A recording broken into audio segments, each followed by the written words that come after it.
त्र्यंबकेश्वर पंचायत समिती येथे दिव्यांगांना साहित्य वाटप।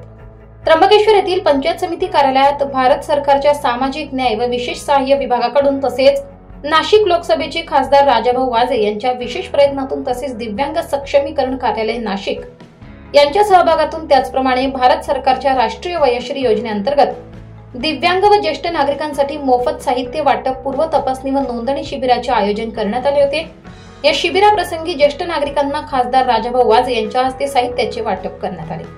या प्रसंगी खासदार राजाभाऊ वाजे, त्र्यंबकेश्वर पंचायत समितीचे गटविकास अधिकारी रविकांत सानप, सहाय्यक गटविकास अधिकारी हेमंत बच्चाव, विस्तार अधिकारी ज्ञानेश्वर सपकाळे, आरोग्य सहाय्यक राजेंद्र भानोसे, शिवाजीराव कसबे, शिवसेना तालुका प्रमुख दीपक भाऊ लोखंडे, छोटू भाऊ पवार, रंगनाथ मिंदे, तानाजी भाऊ कड, कल्पेश कदम, लाला चव्हाण, गणेश कोठुळे, सागर भाऊ चव्हाण, हरिभाऊ अंबापुरे, प्रवीण शिरसाट, दिनेश पाटील, राजाबाबू, छोटू भाऊ पवार आदींसह मोठ्या संख्येने ज्येष्ठ नागरिक, दिव्यांग बांधव तसेच कार्यकर्ते उपस्थित होते।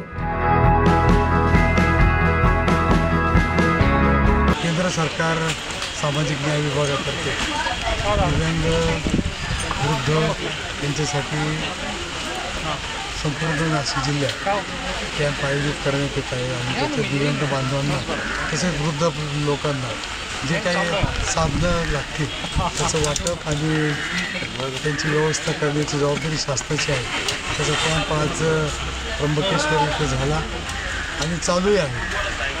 आज पाऊसही जास्त असल्यामुळे थोडं लोकांना यायला अडचण आहे, पण तरीसुद्धा जवळपास 39 वृद्धांना वेगवेगळ्या प्रकारचा लाभ देण्यात योजला आहे।